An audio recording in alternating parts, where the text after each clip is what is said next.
देखिए, शादीशुदा ज़िंदगी में ना कभी-कभार मतलब मोस्टली लाइक ऐसे वाक़यात आते हैं कि लाइक मियाँ-बीवी के दरमियान लड़ाई हो जाती है या छोटी-छोटी सी बातों पे ना मतलब बहुत ही बड़ी लड़ाई हो जाती है। और उसको फिर क्या होता है जी कि mostly in Pakistan and Indian like everywhere I think so कि उसको फिर अगर सॉर्ट आउट करने के लिए ना फिर दोनों फैमिलीज़ बैठ जाती हैं। जो कि मतलब देखो ना एक मियाँ-बीवी के दरमियान लड़ाई हुई है, ठीक है? अब इसमें थर्ड बंदे का क्या तुक बनता है कि वो बीच में आके टांग अड़ाए? देखो यार एक बात सुनो, आप हस्बैंड वाइफ हैं, ठीक है? आप दोनों एक-दूसरे के लाइफ पार्टनर हो, एक-दूसरे के हमसफ़र हो। आप लोगों ने ज़िंदगी के जो दुःख-सुख हैं वो साथ देखने हैं। हाँ, एक जो केस होता है एक मतलब जिसमें रहा ही नहीं जा रहा ना, एक हो ही नहीं रहा कोई कॉम्प्रोमाइज़। कॉम्प्रोमाइज़ कर भी रहे हैं लेकिन फिर भी उसमें कोई ना डायरेक्शन निकल ही नहीं रही कि हम इस तरफ समझौता कर लें, इस तरफ समझौता कर लें। नहीं निकल रही ना कोई डायरेक्शन। लाइक इतना मुश्किल हो गया रहना, वो तो एक अलग चीज़ है ना, उसपे तो चलो पंचायत लगती है, अलहदा होते हैं क्योंकि उनकी फ्रीक्वेंसी आपस में मैच नहीं करती, केमिस्ट्री मैच नहीं करती। तो ये चीज़ तो एक समझ में आती है, ठीक है? कि चलो ठीक है, इस बेस पे आप लोग अलग हो गए हो। अब एक और सिनेरियो आ जाता है कि जिसमें लाइक छोटी-छोटी सी बातों पे या चलो अगर थोड़ी मॉडरेट बातें भी हों, उन बातों पे भी लाइक इतना मतलब दोनों फैमिलीज़ को इन्वॉल्व कर दिया जाता है कि इसने मुझे ऐसे कहा, इसने मुझे ऐसे कहा, ये ऐसी बातें करता है, ये ऐसी बातें करता है। 2 बंदों के दरमियान का मैटर था जो कि एक पर्सनल रहना चाहिए था, ठीक है? मियाँ-बीवी का रिश्ता ही बहुत खूबसूरत होता है, इसमें दोनों चीज़ों को हमेशा दोनों बातों को पर्सनल रहना चाहिए, एक्सपोज़ नहीं होना चाहिए। एंड हद तक कोशिश करनी चाहिए कि दोनों फैमिलीज़ में एक्सपोज़ ना हो ये चीज़। तो जब ये फिर एक्सपोज़ होती है ना, छोटी-छोटी बातों पे छोटी-छोटी बातें लेके एक बहुत ही बड़ा उसको एक क्रिएट कर दिया जाता है कि पता नहीं क्या मसला हो गया है। तो ये एक ना एक किस्म की आपकी प्राइवेसी है ना, उसमें खलल आ रहा है, ठीक है? आपको क्या ये बात अच्छी लगती है कि आपकी प्राइवेसी डिस्टर्ब हो या मतलब कोई भी इस तरीके से पूरी दुनिया को पता चले जी कि हाँ जी, आपके दरमियान क्या बातें हुई हैं। मेरे नज़दीक ऐसा नहीं होना चाहिए। अगर आपकी छोटी-छोटी बातों पे लड़ाई होती है तो उसको खुद ही सॉर्ट आउट करना चाहिए।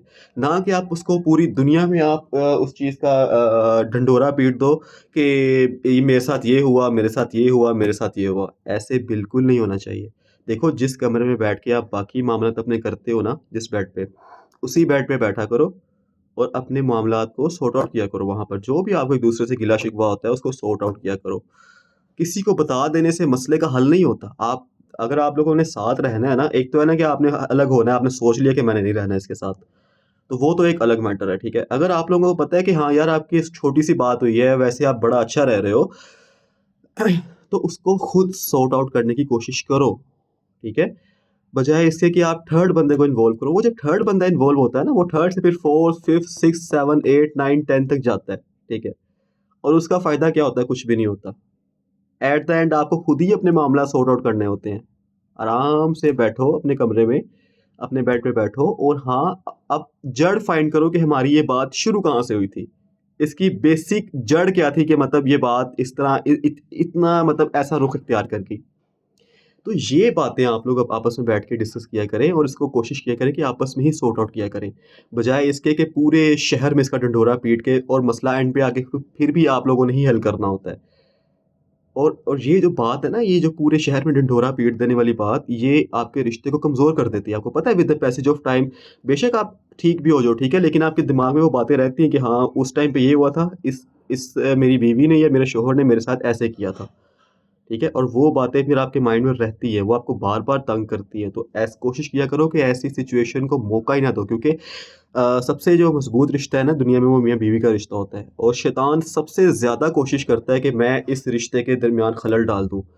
तो आप लोगों को पता होना चाहिए कि आपका रिश्ता इतना मज़बूत है और शैतान बार-बार कोशिश करेगा इसमें खलल डालने की, आप लोगों ने खलल नहीं आने देना, ठीक है? तो ये सिर्फ़ मैंने अभी ब्रीफ़ दिया है, जो इसमें डिटेल जो होगी ना इस रिश्ते की, ठीक है? तो वो मैं आपको नेक्स्ट वीडियोज़ में ज़रूर बताऊँगा। अभी तक के लिए इतना ही। अगर आप मेरे टिकटॉक पर या यूट्यूब अकाउंट पर न्यू हैं, तो इसको फ़ॉलो और सब्सक्राइब करना मत भूलिएगा। और हाँ यार, यूट्यूब पे भी जाओ, मेरे यूट्यूब पे मुझे ना वॉच टाइम चाहिए, ठीक है? वॉच टाइम चाहिए और जल्दी से जाके मेरी लॉन्ग वीडियोज़ देखना शुरू कर दो सब के सब, ठीक है? तो अपना बहुत-बहुत ख़्याल रखिएगा। थैंक यू, जज़ाकल्लाह, अल्लाह हाफ़िज़।